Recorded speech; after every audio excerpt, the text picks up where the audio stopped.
Friends, இன்னைக்கு நம்ம கோவக்காய் பத்தி பார்க்கலாம்.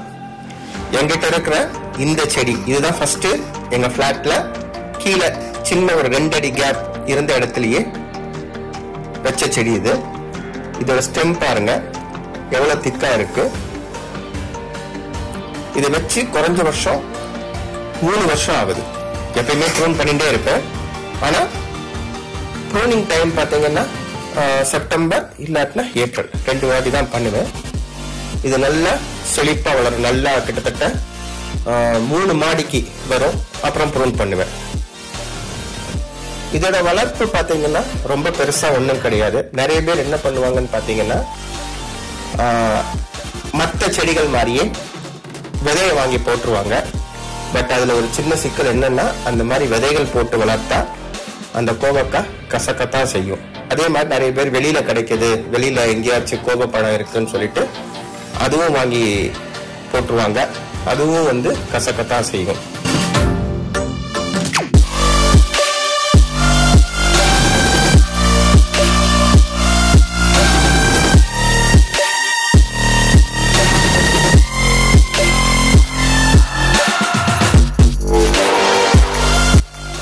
இப்ப ரெண்டாவதா இருக்கிற இந்த கொடி பார்த்தாலும் இது அதுல இருந்து ஒரு 6 மாசம் தள்ளி வளர்ந்தது.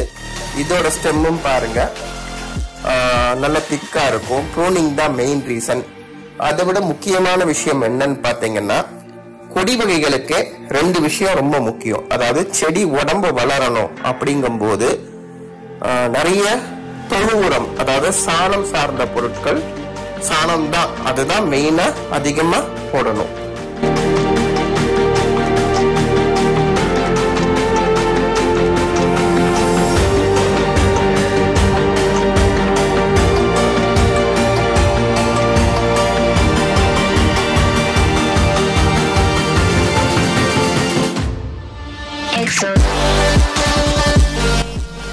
கோவக்காய் செடியில எனக்கு இந்த வருஷம் இந்த மாதிரி ஒரு சின்ன தொந்தரவு இருந்தது.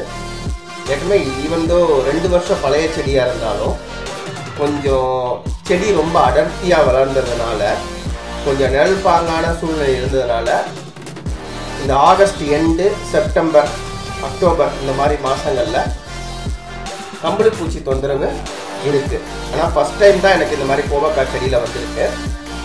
இது பெருசா ஒன்றும் பண்ணல. செடியை ப்ரூனிங் பண்ணிட்டு இதுக்கு நல்லா சோப்பு தண்ணி கரைசல் தெளிச்சேன். நல்ல தீர்வு இருந்தது. ஏன்னா உங்களுக்கு கம்பளி பூச்சிக்கு வேற ஒன்றும் பெருசா பண்ண முடியாது. அதிகபட்சமா சாம்பல் போட்டு விடலாம். அதுவும் இன்னொரு தீர்வு. கொடி வகைகள்ல வேர்கள் நல்லா போகணும், வளர்ந்து போகணும் அப்படிங்கும்போது சாம்பல் அதிகமா போடணும். அதாவது சாம்பலுக்காக நீங்க ரொம்ப பெருசா ஒன்றும் தேட வேண்டாம். நம்ம வீட்டில் இருக்கிற காஞ்ச இலைகள் அதை நல்லா எரிச்சு போட்டாலே போதும். இது 2ம் ரொம்ப முக்கியம். இந்த கொடி வகைகள்ல மெயினா தண்ணீர் கொஞ்சம் பார்த்து கொடுக்கணும். இப்ப இதுக்கு ரொம்ப பெரிய இடம் அந்த மாதிரிலாம் தேவையில்லை. க்ரோ பேக்லயும் வளர்க்கலாம்.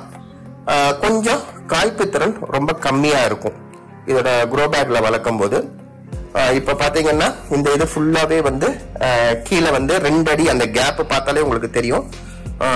2 அடி அந்த மாதிரிதான் கேப் இருக்கும். அதுலயே ஃபுல்லா இந்த செடி வளர்ந்துருக்கு. இதுக்கு மெயின் காரணம் தொழு உரம், சாணம், இது 2. அப்புறமா செடி கொஞ்சம் வளர ஆரம்பிச்ச உடனே நம்மளால என்ன ஊட்டச்சத்துக்கள் கொடுக்க முடியுமோ அதை கொடுத்தா போதும். அது என்னன்னு பாத்தீங்கன்னா பஞ்சகாவியா ஸ்ப்ரே, ஈயம் கரைசல், இந்த மாதிரி ஒரு சின்ன சின்ன விஷயங்கள் நம்ம பண்ணினாலே நல்லா growth நல்லா இருக்கும். நிறைய காய் கொடுக்கும். இது முக்கியமா இந்த செடியை பொறுத்த வரைக்கும் இது எங்க பிளாட்ல கிழக்கு பக்கத்துல இருக்கு. கிழக்கு பக்கங்கும் போது எங்களுக்கு இதோட வெயில் படுறது ஜூலை ஆகஸ்ட்ல இருந்து மார்ச் மாசம் வரைக்கும் இந்த சைடு எனக்கு வெயில் படும் போது ரொம்ப அதிகமா காய்க்கும். ஏப்ரல் மாசம் இன்னொரு சைடு வெயில் போயிருந்தனால அப்ப ரொம்ப கம்மியா காய்க்கும். அதாவது காய்க்கும் அந்த ஹீட்ல தான் காய்க்கும். இதுக்கு வெயில் ரொம்ப ரொம்ப முக்கியம். உங்களுக்கு சப்போஸ் காய்க்கல வெயில் படுது, காய்க்கலங்கும் போது செடியை ப்ரூன் பண்ணிட்டு வெறும் சாம்பல் மட்டும் போட்டாலே போதும். நல்ல உங்களுக்கு ரிசல்ட் கண்டிப்பா தெரியும் உங்களுக்கு. ஆனா செடிகள் உங்களுக்கு வேர் ரொம்ப நல்லா ஓடணும். மண்ணுல வந்து வேர் ரொம்ப நல்லா ஓடணும். அதனாலதான் சொல்றது, நம்ம இந்த மாதிரி நிலத்திலயோ இல்ல ஃப்ரிட்ஜ் பாக்ஸ் இருந்தா உங்களுக்கு முடியும், உங்களால ஃப்ரிட்ஜ் பாக்ஸ் கிடைக்கும் அப்படின்ற சமயத்துல இன்னும் நல்லா போகும், நல்லா படர்ந்து போகும், வேறு நல்லா படர்ந்து போகும். இப்ப இதுலயே கிட்டத்தட்ட 2-3 ரகங்கள் இருக்கு. ஒண்ணு பாத்தீங்கன்னா குட்டியான ரகம், இப்ப இருக்கிற இந்த ரகம் ஒண்ணு, இன்னொன்னு குட்டியான ரகம், இன்னொன்னு இதுலயே வந்து ஆந்திரா வெரைட்டி ஒண்ணு இருக்கு, இன்னொன்னு நீளமா ஒரு ரகம் இருக்கு. இப்ப இந்த வீடியோல நீங்க பார்க்கலாம். மொத்த 3 ரகங்களும் இந்த வருஷம் எனக்கு கிடைச்சது. மொத்த 3 ரகங்களும் அதையும் வளர்க்கிறேன். ஆனா இப்பதான் காய் வரத்துக்கு பூ விட்டுருக்கு. ஏன்னா கிட்டத்தட்ட அது வந்து வச்சது பாத்தீங்கன்னா ஜூலைல தான் வச்சது. நம்ம கரெக்டான பராமரிப்பு பண்ணும்போது உங்களுக்கு சீக்கிரம் அது பூ விட்டு காய் விட்டுரும்.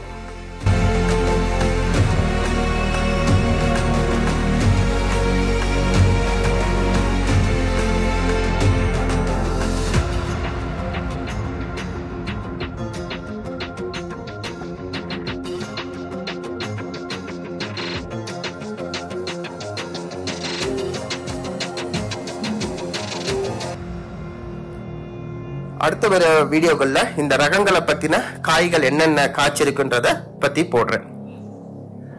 தேங்க்யூ.